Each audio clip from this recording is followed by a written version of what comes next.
buenos días o buenas tardes, dependiendo de dónde se encuentren, y queremos darles la bienvenida a este tercer webinar que estamos realizando en el marco de Atenea. Atenea es la herramienta para promover la participación política de las mujeres que implementamos entre IDEA Internacional, ONU Mujeres y el PNUD. Se está implementando en Latinoamérica y el objetivo es tener un indicador para ver cuán cerca o cuán lejos estamos de la paridad y además 40 indicadores que nos permiten ver cómo estamos avanzando en cada país. En este marco estamos realizando diferentes espacios de diálogo, de conversación y de compartir información sobre justamente la promoción y participación política de las mujeres. En ese sentido, les damos la más cordial bienvenida a este tercer webinar que lo hemos denominado Avances, retos y desafíos en la implementación de la paridad, experiencias de Bolivia y de México. Para empezar, es importante recordar que en Latinoamérica hemos tenido importantes avances en lo que se refiere a participación política de las mujeres. De nuestros 18 países, la gran mayoría, en realidad 17, tienen algún mecanismo que se orienta a promover la presencia de mujeres en los espacios de toma de decisión. Sin embargo, hay grandes diferencias entre países y países. Hay algunos, como por ejemplo, justamente México y Bolivia, donde se ha logrado un nivel de representación por encima del 50% o muy cercano al 50% en los parlamentos nacionales. Y hay otros donde lamentablemente aún esos porcentajes están por debajo del 20%.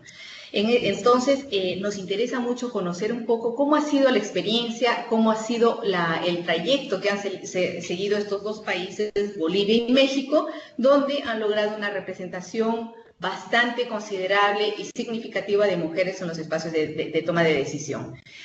En esta oportunidad nos acompañan dos personas que han acompañado los procesos electorales, procesos políticos en Bolivia y México. Estamos con Katia Uriona, que es licenciada en Comunicación Social, tiene un diploma en Género y Políticas Públicas y es especialista en democracia paritaria e interculturalidad y género y derechos de las mujeres.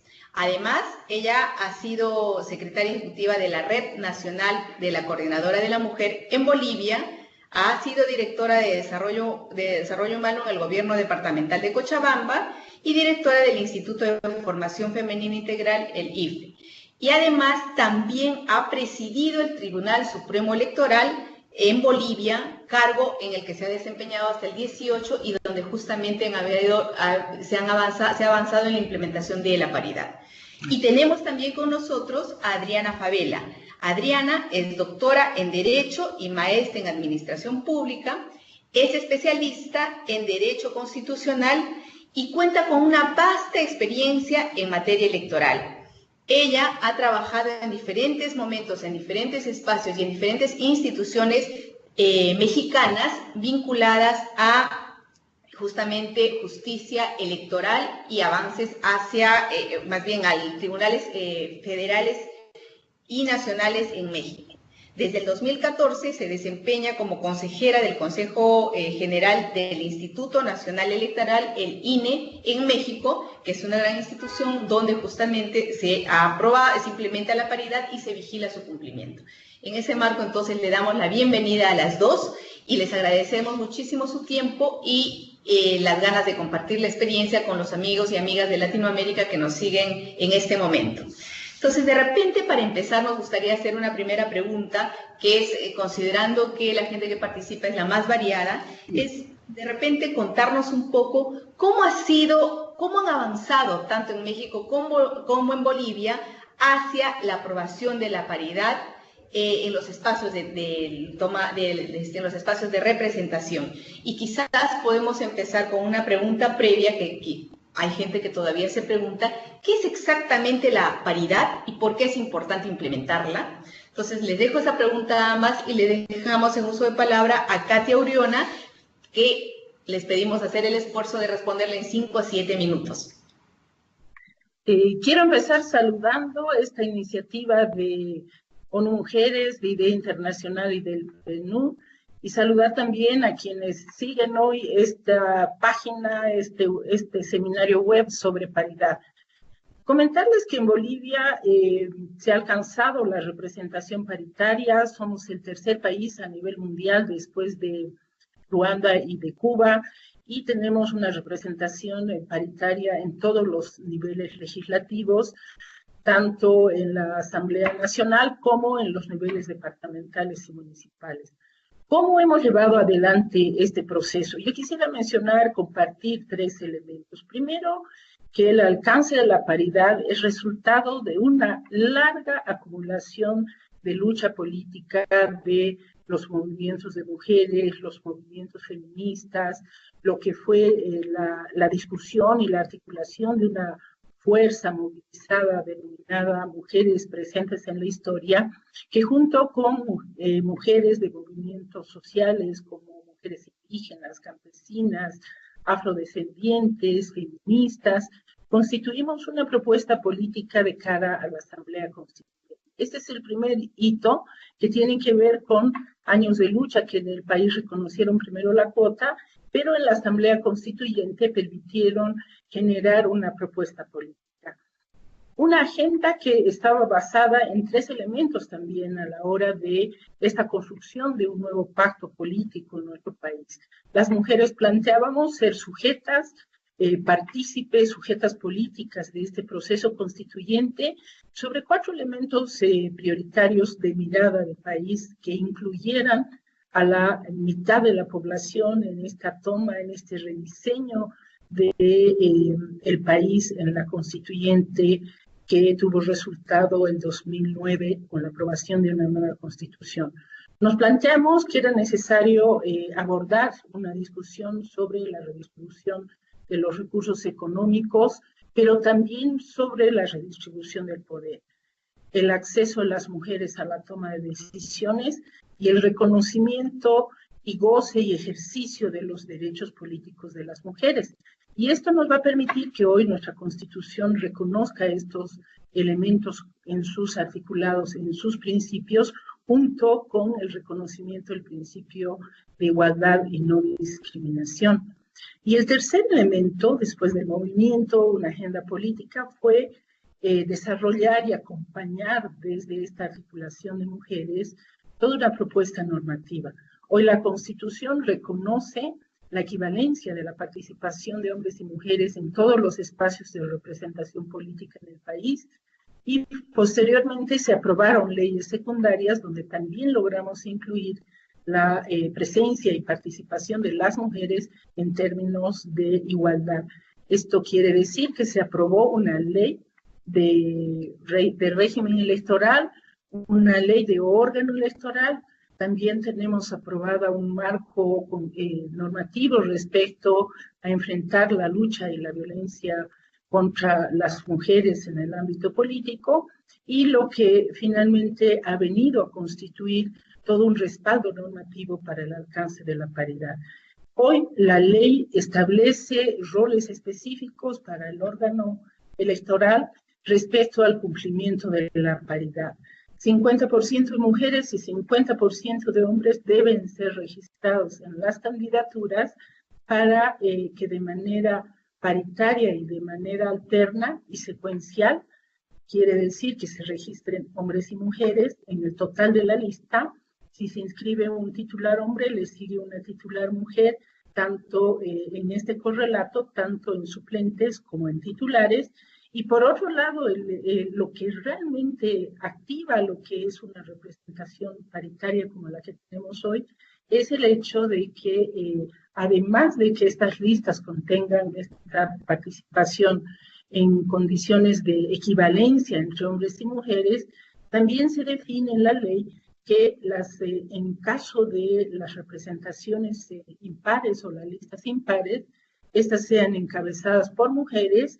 Y el sistema político boliviano reconoce candidaturas plurinacionales y también uninominales, estableciéndose un 50% en el registro de estas candidaturas.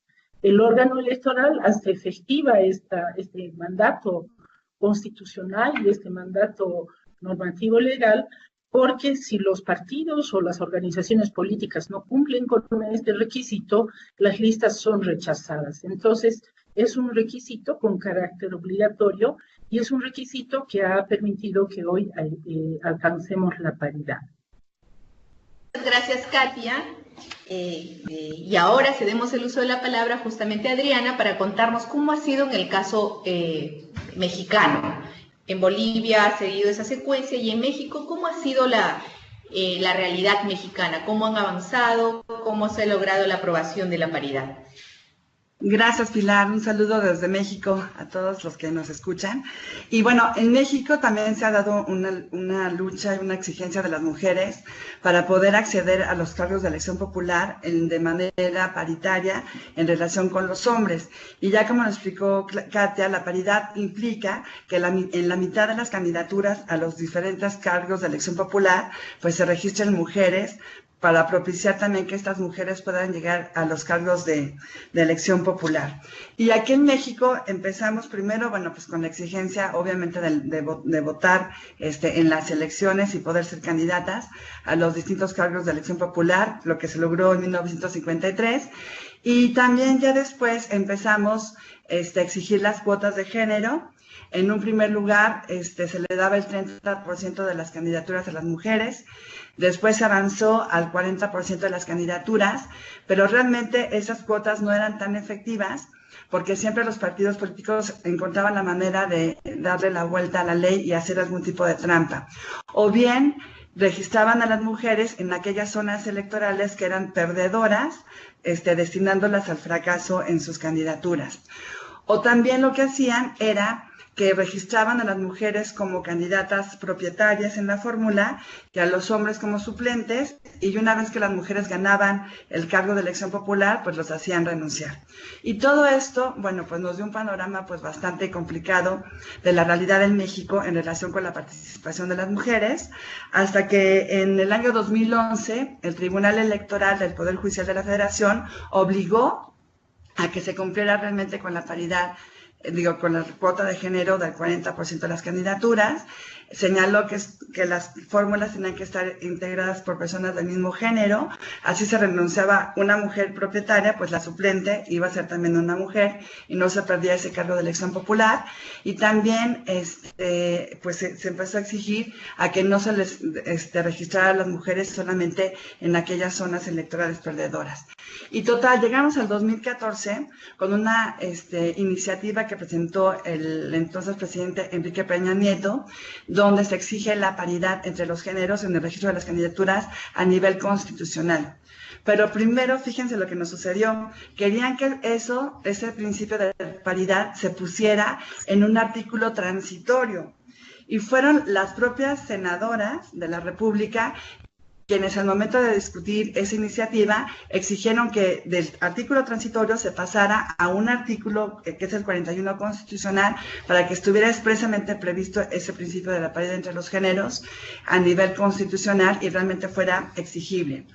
Y este principio se aplicó por primera vez en 2015 y así logramos obtener en ese año el 42.4% de mujeres en la Cámara de Diputados, que realmente ya implicaba un gran avance en relación con el año anterior, que fue en el 2012, donde hubo también elecciones a las diputaciones, que teníamos un 37.8%, o sea, avanzamos 4.60% con el principio de la paridad.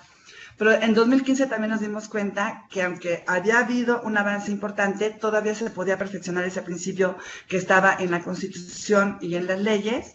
Y entonces el INE, Instituto Nacional Electoral, aquí en México, emitió una serie de acciones afirmativas para perfeccionar este principio de la paridad entre los géneros, y gracias a esto pues ya logramos que en 2018 se alcanzara casi la integración paritaria tanto en la Cámara de Diputados como en la Cámara de Senadores a nivel federal, y esta misma circunstancia también se fue logrando a nivel estatal en los distintos estados de la República Mexicana o entidades federativas, donde a la fecha ya tenemos más de 16, 17 entidades federativas que tienen casi una integración paritaria. Por lo menos van del 40% en adelante y ya tenemos también varias entidades federativas que rebasan inclusive ese 50%. O por ejemplo, tenemos el estado de Morelos, donde la legislatura se integra por 70% de mujeres.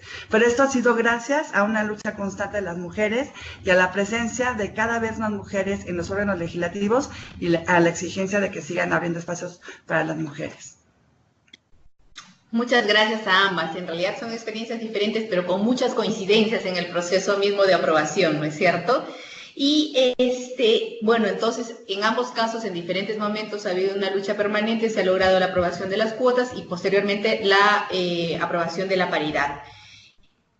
Esto se refleja, como nos han contado, en un mayor aumento en el incremento de mujeres elegidas en los parlamentos. Y entonces, además de tener más mujeres elegidas en los parlamentos, ¿esto ha impactado en los procesos políticos del país? O sea, además de tener la representación en los parlamentos, ¿cómo ha impactado? ¿Ha tenido un impacto partidos políticos a nivel país? ¿Cómo se ha logrado avanzar? ¿Creen ustedes que se ha logrado avanzar y qué impactos han tenido impactos que podamos resaltar? Yo quisiera hacer referencia a 3 impactos que, digamos, son sustanciales en el proceso democrático en Bolivia. El primero tiene que ver con que el 50% de la representación de mujeres o el alcance de la representación paritaria democratiza el sistema político. Democratiza el acceso de las mujeres a la toma de decisiones y a la representación propiamente, y en el caso boliviano, esta representación va a ser una representación inclusiva de mujeres diversas, mujeres plurales, por primera vez mujeres indígenas campesinas, mujeres que vienen de los barrios urbanos populares, mujeres afrodescendientes, feministas del propio movimiento y las organizaciones sociales van a componer las nuevas asambleas y la representación política en el país. En el 2009, Bolivia tenía 17% de mujeres diputadas y 4% de mujeres en el Senado. Hoy tenemos esta democratización expresada en que el 53.2% de mujeres componen hoy la representación en diputados, 47.2% de mujeres senadoras, 51% de mujeres en los consejos municipales. Y además se da la incorporación también de mujeres jóvenes. Hoy Bolivia tiene en la presidencia del Senado una mujer joven que está representando este cargo tan importante. El segundo impacto, que es el que mencionamos al principio, ¿cuánto hace que las mujeres o cuánto cambia, digamos, este acceso a las mujeres en la propia gestión pública? Yo creo que las conquistas alcanzadas desde la participación de las mujeres constituyentes, allá en 2009, luego lo que es la conformación de este Parlamento, de esta Asamblea Legislativa, ha generado la posibilidad justamente de la aprobación de estas leyes que garantizan la paridad, ha generado la aprobación o la incorporación en la agenda pública de temas o problemáticas que las mujeres están planteando como reivindicación de derechos, el caso de la ley de violencia acoso político, el caso del reconocimiento del feminicidio como elementos que afectan la vida de las mujeres. Hay una incorporación sustancial de temas que antes estaban ausentes de la política pública, del debate político. Sin embargo, también es importante decir que los límites de esta incorporación de las mujeres están dados por las características de esta institucionalidad pública que representa todavía una cultura patriarcal y que está generando límites en lo que es la toma de decisiones y que este acceso a la representación se traduzca también en nuevas agendas. Y el tercer elemento que es imprescindible también para un proceso democrático es que esta incorporación, esta inclusión de las mujeres en el caso boliviano también representa una modificación simbólica y una modificación discursiva. Hoy las mujeres tienen referentes en otras mujeres que están representando el espacio público para construir nuevas formas de representación del espacio público y nuevas formas también de disputa por el poder que nos permitan avanzar hacia la construcción de estas agendas que signifiquen también construir relaciones de igualdad.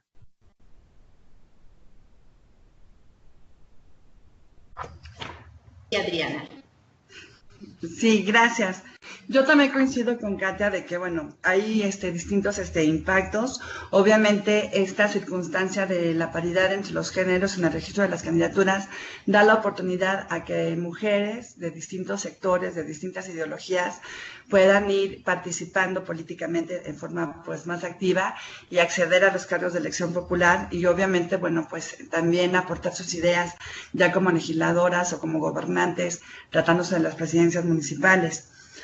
También, además, se van compartiendo estas distintas visiones y también coincido en que se ponen en el debate temas que son muy importantes para las mujeres y que a veces los hombres dejan de lado, ¿no? Por ejemplo, cuestiones como el aborto, cuestiones que tienen que ver con los derechos de la niñez, cuestiones que también tienen que ver con las personas, por ejemplo, desaparecidas. Aquí en México hay un movimiento muy fuerte donde son las propias madres de los desaparecidos los que no dejan de buscar a sus familiares y gracias a las mujeres madres hemos encontrado, bueno, fosas con un número importante de cadáveres y se están identificando. Entonces, las mujeres sí aportan cuando llegan a estos cargos de decisión y sí aportan sobre todo su visión, sus exigencias, sus preocupaciones.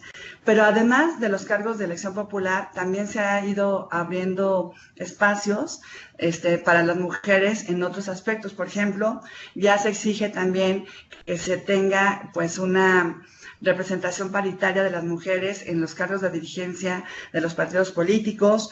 También ya este número importante de mujeres que llegó a la Cámara de Diputados y de Senadores en esta legislatura actual, también están exigiendo presidir las comisiones que son importantes en esos órganos legislativos y no solamente estar como integrantes de las comisiones, sino también exigir que lleven la presidencia.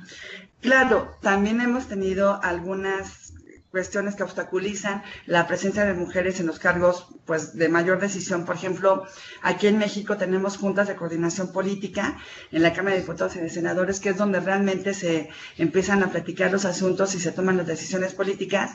Y ahí desafortunadamente la presencia de mujeres es muy menor, casi es un órgano político conformado por hombres, pero se está exigiendo la presencia de las mujeres. Entonces, creo que el impacto no solamente es cuantitativo, del número de mujeres que logran acceder a los cargos de decisión, a los cargos de elección popular, sino también se va dando un cambio cualitativo en relación con los temas que se ponen en el debate público y el impulso que las mujeres van dando a los temas que son importantes para las mujeres. Y también se da un fenómeno muy interesante. Hay una, pues, como unión de las distintas mujeres de los diversos partidos políticos, aunque tengan distinta ideología, para apoyar temas de manera conjunta en la Cámara de Diputados y de Senadores, y eso también es una gran ventaja porque estamos viendo cómo las mujeres mexicanas se unen para estar impulsando agendas en común. Y también creo que esto es muy importante porque si las mujeres llegan a estos cargos de decisión, tenemos mayores posibilidades de que también busquen soluciones a los problemas que aquejan a las mujeres y a las niñas, y en sí a toda la sociedad en su conjunto, pero con este enfoque de género.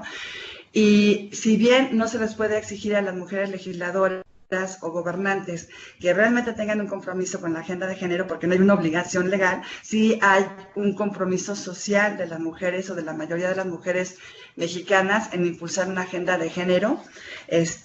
Y también, si bien contamos con hombres que son aliados, la verdad es que sí necesitamos ampliar la visión de estos para que puedan avanzarse en temas que son importantes para las mujeres, para las niñas, y les digo otra vez, para las mujeres y la sociedad en su conjunto. Entonces, ese impacto es cuantitativo, pero también es cualitativo, y obviamente, bueno, falta mucho por hacer, pero estamos en este camino, acá en México. Muchas gracias. Quiero comentarles que además que hemos anunciado por redes que estaríamos con esta webinar y hemos recibido ya algunas preguntas del público en general, de gente que esté interesada en el tema. Entonces voy a empezar a contarles algunas de las preguntas para ir resolviéndolas y para ir absolviéndolas con las dos, ¿no? La primera pregunta llega justamente desde el Perú y nos dice, he escuchado a algunos políticos decir que la paridad o las cuotas están en contraposición con la meritocracia. ¿Creen ustedes que es así? ¿Cuál es su opinión? ¿Hay contraposición entre meritocracia, cuotas y paridad? Es una pregunta que normalmente aparece en el debate político de la inclusión. Las mujeres no estamos planteando una discusión o un debate que genere restricción o que genere una contraposición. Lo que sí es claro que la diferencia sexual no otorga capacidades diferenciadas a mujeres y hombres. Entonces, la discusión que estamos planteando es una discusión democrática, es una discusión de inclusión. Si partiríamos de un principio o esta argumentación que se plantea normalmente en estos temas, estaríamos en la posibilidad de contraponer cuál ha sido el desempeño en estos largos años de espacio público ocupado por los varones. Tenemos democracias deficitarias, tenemos democracias que han generado crisis en los sistemas políticos, tenemos falta de representación de los intereses y demandas de la población en su conjunto. Entonces, parece un falso debate querer detener esta posibilidad de debate democrático inclusivo de las mujeres basado en un cuestionamiento a capacidades. Las capacidades de los hombres y de las mujeres en su desempeño serán medidas en tanto estén participando y no bajo un presupuesto o una resistencia que se genera desde un orden tradicionalmente patriarcal que está generando resistencia a propuestas inclusivas. No existe una medida por sexo que pueda determinar capacidades diferentes o diferenciadas entre mujeres y hombres, y sí las mujeres estamos asumiendo un desafío político de propuesta en otros países para hablar de democracias inclusivas y para hablar de reconocimiento de derechos. Entonces, cada que surge esta pregunta habría o que darle la vuelta para preguntar de otras capacidades en términos del desempeño que hemos podido vivir hasta ahora, pero sobre todo la discusión es cuán abierto está el sistema político a democratizarse. Exacto. Adriana, no sé si tú quieres... Sí, claro, Pilar. Sí, yo también coincido en que, bueno, sí tenemos que hacer un balance entre la meritocracia y la paridad, pero yo me haría esta pregunta o me plantearía esta circunstancia. Primero debemos propiciar el acceso de las mujeres a los distintos cargos de decisión y de elección popular, y una vez que logremos la paridad, y que ya esto se haya normalizado y que en nuestras democracias la participación de las mujeres sea algo pues natural, sin ningún tipo de obstáculo, y entonces ahora sí hay que exigir la meritocracia, ¿sí? Pero si no lo hacemos de esta manera, no vamos a avanzar, porque esta ha sido la condición de las mujeres por siglos. Siempre decían los hombres que las mujeres no teníamos interés en participar, que si las mujeres participábamos, entonces no íbamos a saber qué íbamos a hacer, que seguramente íbamos a tomar decisiones con base en lo que los hombres cercanos, los esposos, los familiares nos dijeran, o inclusive aquí en México se tenía mucho el argumento a que si se le daba el voto a las mujeres, entonces se iba a permitir que la Iglesia Católica interviniera, pudiendo influir en las decisiones de las mujeres. Entonces, siempre hay muchos argumentos, yo considero inválidos, para poder frenar la participación de las mujeres. Pero yo soy de la idea de que primero hay que lograr la paridad entre los géneros en el acceso a las candidaturas, que a los cargos de elección popular, y luego ya vemos la cuestión de la meritocracia. Entonces escogeríamos a las mujeres más preparadas, con mayores experiencias políticas tal vez, pero tenemos que generar primero esta circunstancia.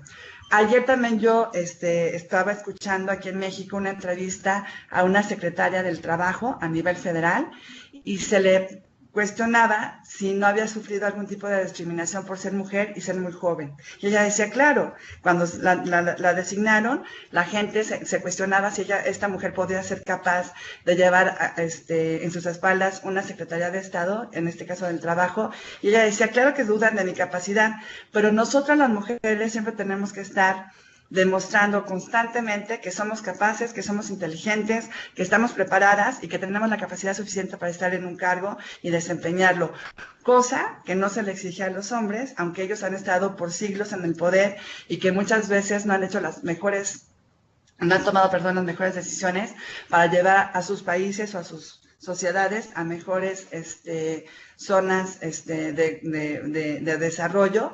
Y entonces las mujeres estamos conscientes que tenemos que prepararnos y seguir adelante, pero tenemos que tener la oportunidad de estar ahí en la toma de decisiones. Esa sería mi posición. Gracias. Muchas gracias.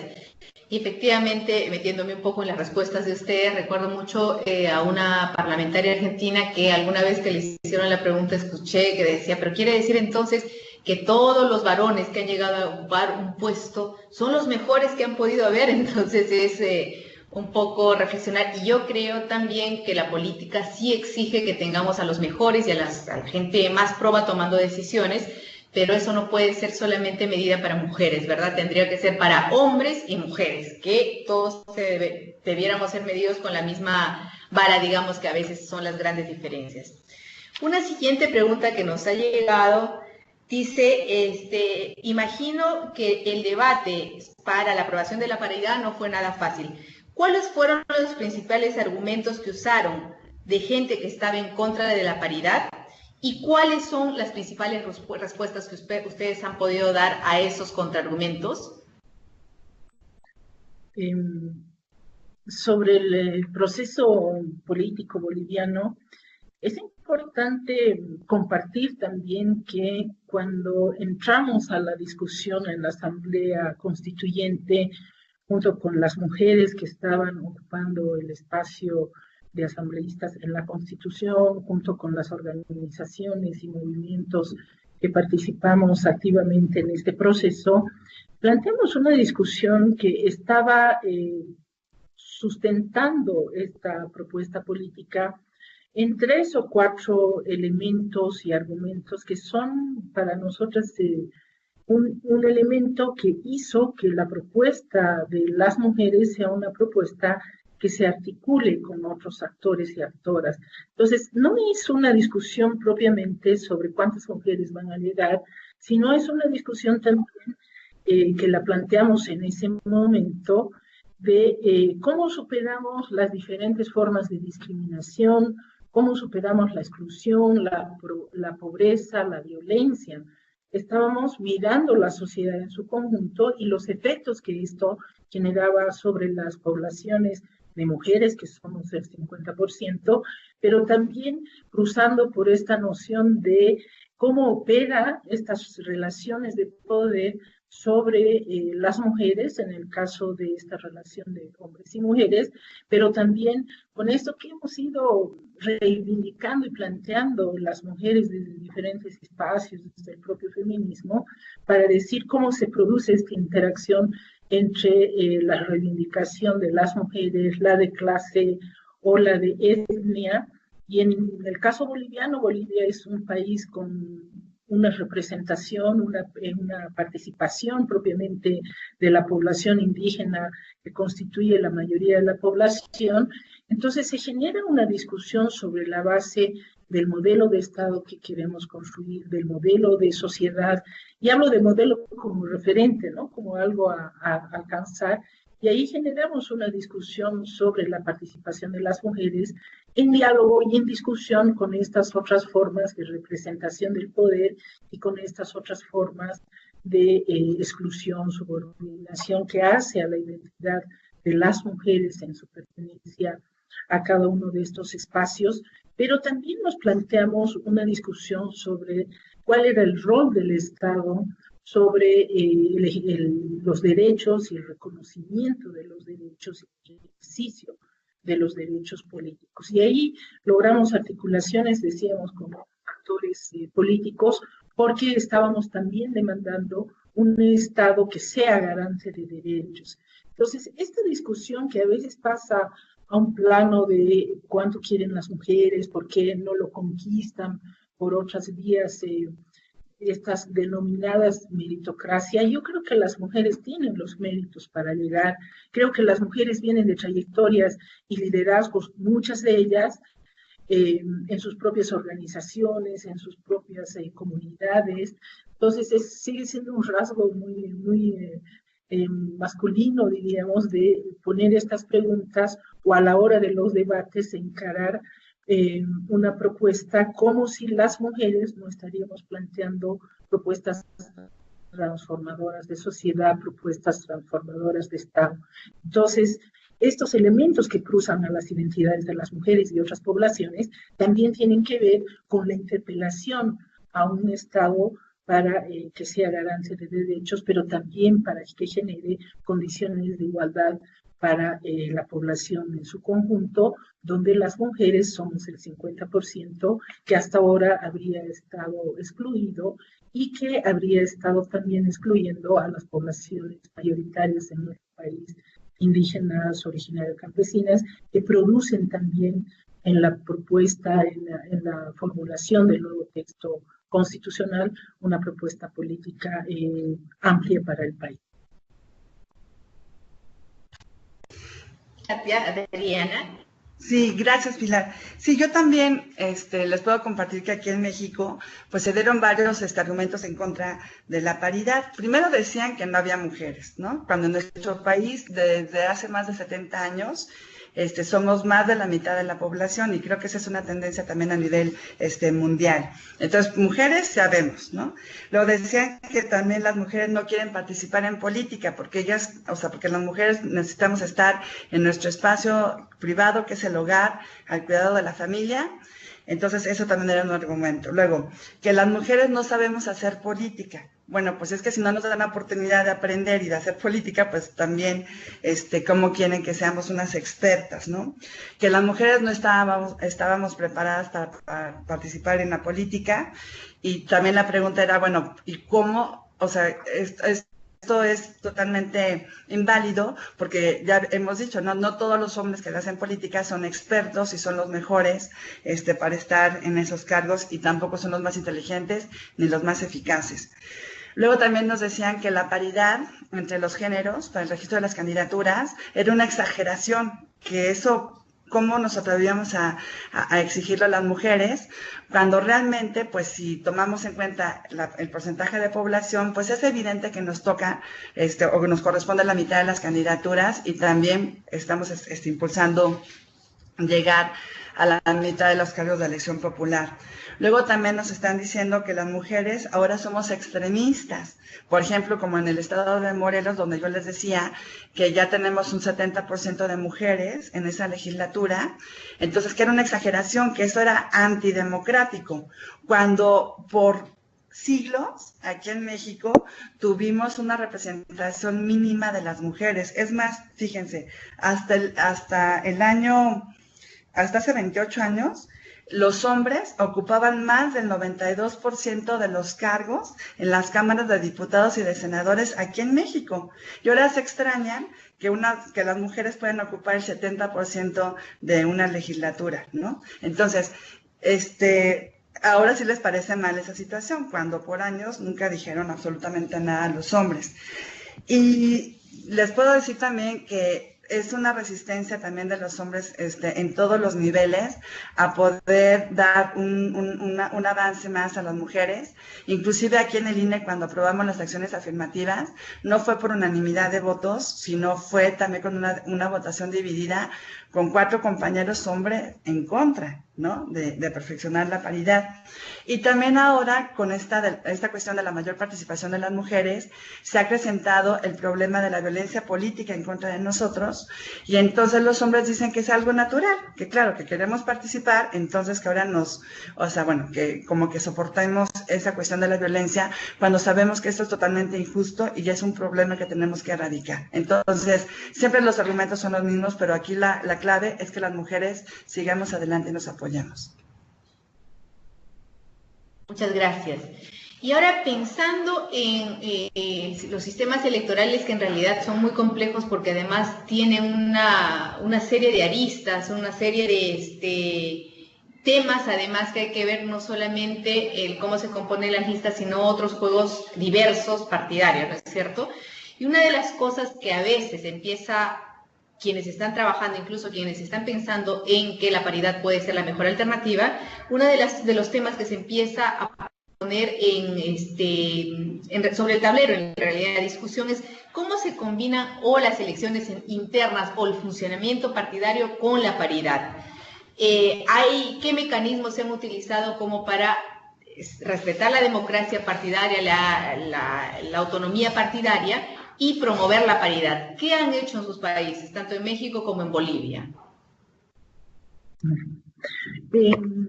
Primero hay que como reconocer que la paridad o la conquista de la paridad es un tema que tiene que ver con democratizar la democracia. Y cuando estamos planteando democratizar, por supuesto, los actores políticos básicamente están sustentados en los partidos, o en el caso boliviano, o otras organizaciones políticas habilitadas en el escenario del sistema político, como agrupaciones ciudadanas, pueblos indígenas que también están habilitados para participar en una contienda política. Entonces, le sigue a esto ver cuánto los partidos políticos, las organizaciones, están en el compromiso por democratizarse internamente. La democracia al interior de los partidos debería también ser reflejo de esta demanda ciudadana y de esta demanda de las mujeres por la paridad. Por un lado, la ley está obligando a los partidos, a las organizaciones políticas, a inscribir listas en todos los niveles de manera paritaria. Pero también se necesita transformar la cultura política en el sentido amplio, porque se requiere democratizar los partidos, se requiere democratizar el alcance de la paridad en todos los niveles del Estado. Bolivia, por ejemplo, tiene déficits muy grandes en términos del alcance de la representación paritaria en los niveles ejecutivos, en las mujeres alcaldesas o la conformación de gabinetes paritarios, y en el caso de los partidos, cuánto ellos internamente están generando condiciones de reconocimiento, de igualdad, de democracia, de ejercicio de derechos políticos, en el momento de conformar sus directivas, en el momento de generar estructuras y normas internas que estén reconociendo la igualdad. No es una concesión hacia las mujeres que empiecen a ser reconocidas como sujetas políticas. Es una reivindicación de derechos, pero sobre todo es una reivindicación de reconocer a mujeres y hombres en condición de igualdad.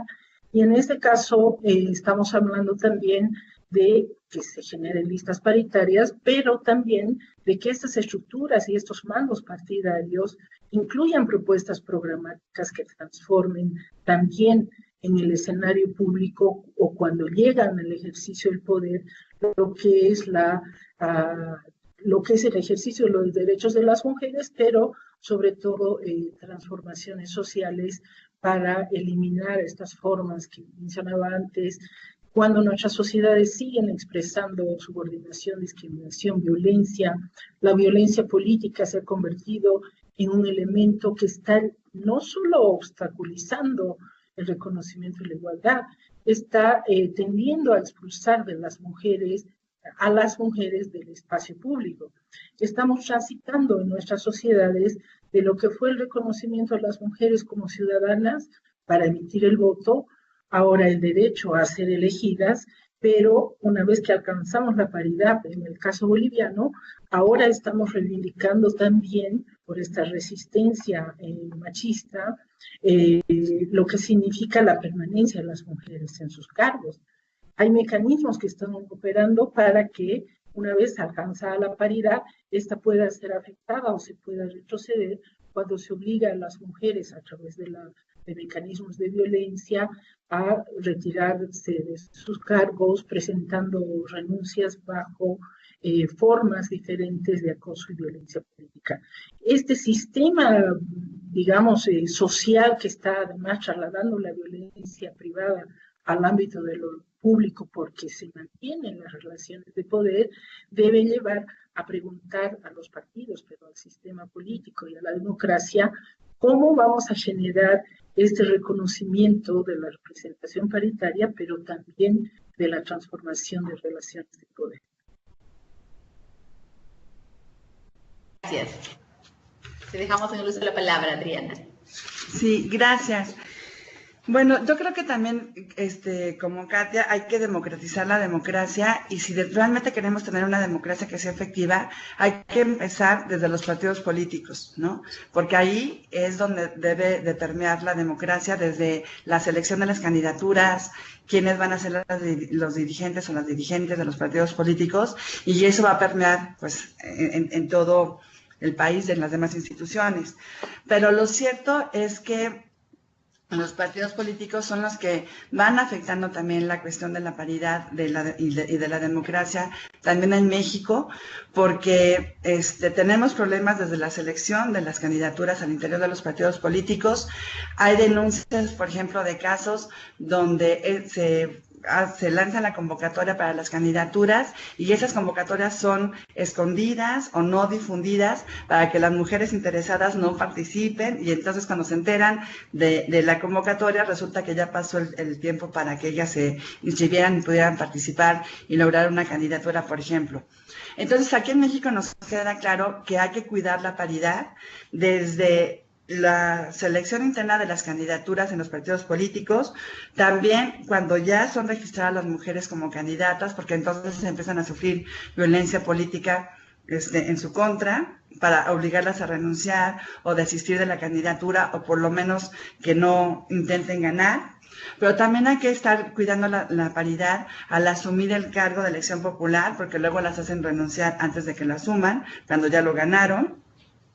Y también, una vez que logramos que las mujeres lleguen a desempeñar el cargo de elección popular, hay que estar constantemente cuidando de que no las obliguen a renunciar, porque aquí en México, al igual que en Bolivia, el problema más grande es que las mujeres que ya llegan a esos cargos son obligadas por presiones a renunciar al mismo. Y hemos aquí tenido pues casos que son muy recientes. Por ejemplo, en el estado de Chiapas, en septiembre de 2018 se obligó a renunciar a las mujeres que tenían la posibilidad de acceder a una diputación o a una regiduría por el sistema de listas de plurinominales, con el afán de que ya no se tuvieran mujeres en esos partidos políticos y entonces subiera un hombre a ocupar el cargo. Eso lo detuvimos desde el INE, haciendo una campaña muy importante en los medios de comunicación y tomando un acuerdo que decía que ningún cargo que corresponda a una mujer puede ser desempeñado por un hombre. Entonces, y que si el partido político ya no tiene mujeres que puedan desempeñar ese cargo, entonces pierde su cargo y el cargo se le da al partido que le sigue en votación. También tuvimos un caso en enero de 2019, donde a mujeres que ganaron las presidencias municipales también las obligaron a renunciar. Hicimos también un movimiento muy importante para que se les regresara su cargo y se logró de que las mujeres desempeñaran ese cargo de elección popular de presidencias municipales en Oaxaca. Y recientemente tuvimos en febrero un caso de 2 mujeres que estaban designadas como diputadas plurinominales. La propietaria renunció, luego asume el cargo la suplente, renuncia y entonces el cargo se le dan a la siguiente fórmula que era de hombres. Y esta circunstancia se impugnó ante el Tribunal Electoral del Poder Judicial de la Federación y una sala regional le regresó el cargo a las mujeres para que lo asumiera alguna mujer de la lista del partido correspondiente, que era el Partido Verde Ecologista de México. Entonces, siempre estamos cuidando que no se vulneren los derechos de las mujeres de ocupar y desempeñar los cargos de elección popular. Muchas gracias a las dos, y nos queda claro que, claro, vamos avanzando, pero permanentemente hay que ir revisando la norma e ir siendo vigilantes para que esta realmente se cumpla y que finalmente logre el objetivo, que es lograr tener sociedades más democráticas donde todas y todos estemos representados, ¿no es cierto? Les agradezco muchísimo, se nos ha pasado el tiempo corriendo, pero les voy a pedir que nos den unas palabras finales, 3 minutos de cierre para terminar esta sesión. Yo quisiera plantear 3 elementos rápidamente también por el tiempo. Además de democratizar los partidos, las organizaciones políticas, es importante que podamos democratizar la institucionalidad pública.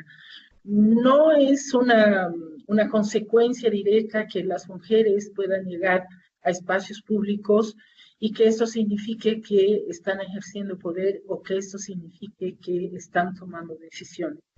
Yo soy muy optimista, creo que la paridad es un logro que debemos sostener, pero también tenemos que democratizar estas instituciones. Y quiere decir que los espacios a los que hemos llegado las mujeres no son espacios que han cambiado una práctica patriarcal, una práctica machista, y esto no es responsabilidad de las mujeres, porque se pregunta por qué ellas que están ahí no logran que esto pase. Esta es una responsabilidad de cuánto también las instituciones públicas se democratizan y cuánto generan condiciones para el reconocimiento de la voz de las mujeres, de la agenda de las mujeres, pero es responsabilidad también de los hombres que esto suceda. El otro elemento es la democratización de los sistemas políticos electorales en todo el ciclo propiamente de un proceso en el que las mujeres han sido nominadas como candidatas, en lo que hace a la campaña, en lo que hace a la asignación de recursos para el ejercicio de estos derechos. Y finalmente quiero decir que la democratización del espacio público, del espacio privado en relación a la participación o la inclusión de las mujeres en lo público, tiene también que ver con las condiciones en que las mujeres están accediendo. Y este horizonte de democracia nos está planteando un debate que ya la región ha asumido, que tiene que ver con la democracia paritaria y la igualdad sustantiva. Los avances que hemos dado son prioritarios, son imprescindibles del alcance de la representación democrática en el espacio político, pero también es necesario estos desafíos de democratización en todas las esferas de la democracia, en todas las esferas de la sociedad. Muchas gracias, Adriana. Sí, yo también ya para cerrar quisiera decir que efectivamente tenemos que seguir democratizando la democracia, a las instituciones, a la propia sociedad. Tenemos la oportunidad histórica de que aquí, por ejemplo, en México, al tener una Cámara de Diputados y de Senadores casi paritaria, entonces se puedan lograr avances muy importantes para el beneficio de las mujeres y de las niñas mexicanas y de la sociedad en su conjunto, pero tenemos que trabajar de manera muy ardua. No es fácil estos avances, porque si bien hemos logrado una cuestión de un incremento muy importante en el número de mujeres en los cargos de decisión y en los cargos de elección popular, lo cierto es que las condiciones sociales no han cambiado, ¿no? Por ejemplo, ahorita aquí en México hay algunas iniciativas para cerrar estancias infantiles. Eso obviamente va a afectar mucho el desarrollo de las mujeres. Hay también algunas otras cuestiones de políticas públicas que cuando se toman o cuando se deciden, lo que no se piensa es que eso afecta mucho a las mujeres, ¿no? Entonces creo que podemos ir avanzando, pero tenemos que ir logrando también un cambio cultural. No solamente es un cambio en la cuestión política, ahí ya hemos logrado en México una base muy importante. Ahora falta permear en las distintas áreas de la sociedad para poder tener este cambio e ir erradicando la cultura patriarcal, machista, e ir avanzando en una cultura que sea más incluyente, ¿no? Entonces creo que ahí es donde tenemos que fijar también nuestra mirada. Creo que también no hay que dar ningún paso atrás. Creo que si ya en México, como en Bolivia, ya se logró la paridad, tenemos que seguir manteniéndonos y lograr que cada vez, obviamente, la participación de las mujeres pues sea más influyente, que tenga más incidencia en las cuestiones políticas y en el diseño de las políticas públicas. También creo que se tienen que involucrar todas las instituciones del Estado mexicano. Obviamente, desde el INE se apoya la participación de las mujeres, pero hemos logrado una inercia muy importante porque, por ejemplo, trabajamos en conjunto con INMujeres, con el Tribunal Electoral, con ONU Mujeres, con otras instituciones, inclusive a nivel internacional, para ir generando pues acciones que favorezcan a las mujeres. Creo que también, por ejemplo, en México algo que ha funcionado es contar con un observatorio de participación política de las mujeres, donde estamos mostrando constantemente los datos que van, que implican el avance, pero también los problemas que enfrentan las mujeres. Y también es algo muy importante crear redes de apoyo para las mujeres.